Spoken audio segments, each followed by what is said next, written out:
To be a good tennis player, it's critical to develop weapons and offense, and that's why in today's video we're going to talk about where to attack to hit easy winners. Because if you don't know where and when, then you'll end up just shooting yourself in the foot. And over the last couple videos, we've been focusing a lot on high percentage patterns and targets so that you don't beat yourself. And the number one question has been, that's great, Ian, just aim cross court, right?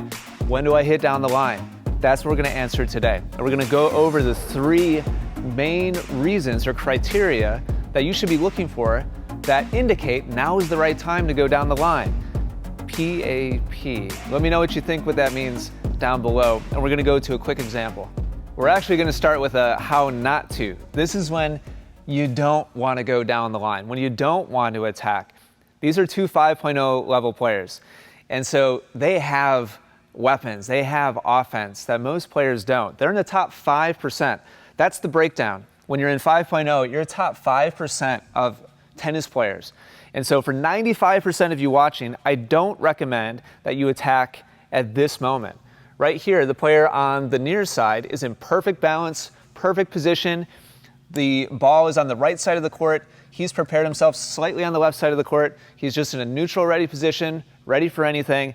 And the player on the far side just hauls off and smashes the ball down the line.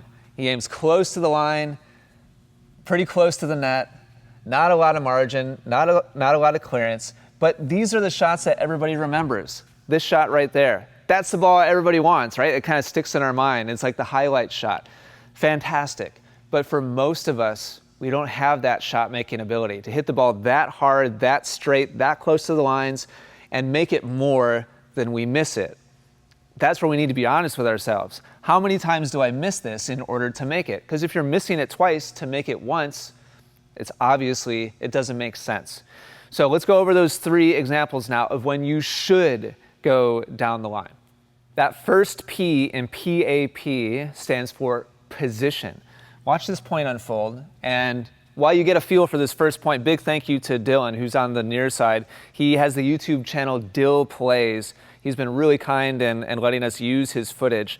And so you see a cross-court exchange, and then his opponent goes down the line and goes down the line again.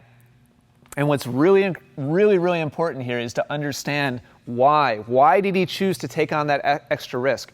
Because it's lower percentage to go down the line. All of these cross-court shots are really high percentage. The shot before his opponent goes down the line, he hits a forehand to Dylan's backhand that pulls him off the court. And so Dylan is struggling here. I mean, you can tell he's in an uncomfortable position here to his weaker side. He's getting pulled off the court actively. As he's hitting, I mean, he's stretching and his feet are off the court. And this could be the case for a ball that pushes your opponent deep. It could even be the case for a ball your opponent is stretching forwards for. Anytime you see them off balance and stretching, you should be thinking, this is an opportunity for me to change direction. And so even though Dylan plays a really high quality, safe cross-court shot, when his opponent hits the next ball from the right side of the court, Dylan's position should be somewhere about here. He's a solid 6 feet off where his position should be, which is what exposes him, and that's why his opponent decides to take the risk of going down the line. He feels like the payoff, the reward, is worth the risk, and he was right because Dylan gets stretched again. And this is critical. If you don't hurt your opponent, you just expose yourself. Because look, Dylan's hitting the ball. Where should his opponent be? His opponent should be somewhere around, His opponent should be somewhere around here. He's way far away from where he should be because he ran around the previous shot to hit a forehand. But it was worth it because he hurt Dylan. That's the really big lesson here, is you can go down the line when you gain the advantage, when you get the upper hand in the points. And the first way you can get the upper hand is when your opponent is out of position. If you like what you're seeing and you're serious about improving your game, I highly recommend you go to essentialtennisacademy.com. This is the inside of the members area, and within Academy, there's all these different categories of coaching, tons of different lesson modules that cover every part of the game, and you can check it out for free right now at essentialtennisacademy.com. The number 2 thing you should be looking for is approach. It's when you move forwards. Watch how this point unfolds as Dylan serves, gets a short ball that he moves forwards on, and then transitions forwards to the net. The reason why down the line makes sense is the geometry flips when you go up to the net. We've talked a lot over the last couple of videos about how when the ball is on the left side of the court, you should be a little bit on the right side of the court.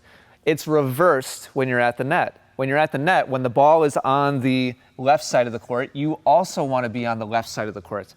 I don't have time in this video to break it down and go through all the line drawing and all that, but I'm just going to leave it there for now. And so keeping that in mind, as this point plays out and Dylan steps into the court to hit this ball off his front foot, he's already thinking at this point, I'm coming into the net. And so because he knows he's going to approach, it makes more sense for him to go down the line because his recovery position, or his position he wants to get in to be ready for the first passing shot, is also on this side of the court. So he's starting here, he knows he's going to aim there, and his position for the next shot needs to be here. If he switched that and he aimed here, then his position that he would need to get to for the next shot is there, a little bit further away from where he's starting. So he creates less work for himself because he knows he's coming into the net by hitting a solid ball down the line. And so that's the A, approach. He knows he's coming in, and so look at his direction of movement. After hitting that backhand, he can just charge straight forwards. He doesn't have to move this way. He can just move straight in and be in the right position. And so when his opponent hits that shot on that side of the court, he's in the right place. And to be honest, his position here is pretty aggressive over on that side. He has a sense he really hurt his opponent, so he's really not concerned at all about his opponent like flipping that cross court and hitting a winner. So A is for approach. If this has already been helpful, do me a favor to click that like button. This is Dylan's, by the way. Dylan, you got to think a little bigger, man. Going from 0 to 1 like on one view, you got to set your sights a little bit higher on your YouTube graphics. But anyway, the second P, PAP, first P was position, the A was approach. The last one here is pattern. Watch the pattern play out here, how they start off on the deuce side, exchanging forehand to forehand, high percentage, aggressively hit shots, and then Dylan changes direction and goes down the line. And Dylan ends up losing this point, but it was still, I thought, a really, really good example of changing pattern to something that favors him more. They start off on forehand to forehand, weapon to weapon. As my friend Will Hamilton of Fuzzy Yellow Balls says, sword to sword. Like this, they're stronger shots that they're exchanging back and forth. And after 4 or 5, Dylan's like, why am I continuing to hit my strength to his strength? Why not flip this and make it more advantageous to me? So what he does here is he plays a high percentage shot. He's not trying for a winner. He's just changing the direction. And so he's clearing the net by a solid 2 to 3 feet. The ball is landing well inside the sideline, well inside the baseline, and he's forcing his opponent to hit a backhand.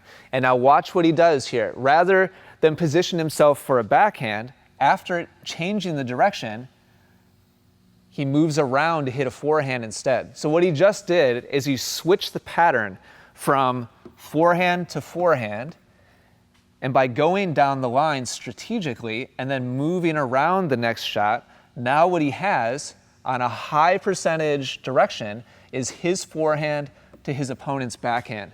That's a huge upgrade. He just went from maybe like a coin flip, 50-50, to having a big advantage in the point, his strength to his opponent's weakness. And so by setting this up, he kind of goes for broke on this shot.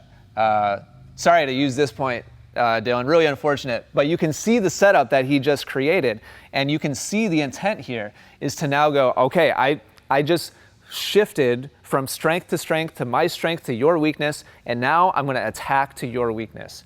Unfortunately, he made the unforced error, but you can see the mindfulness and the thought process behind this in upgrading his pattern. So position, approach, pattern.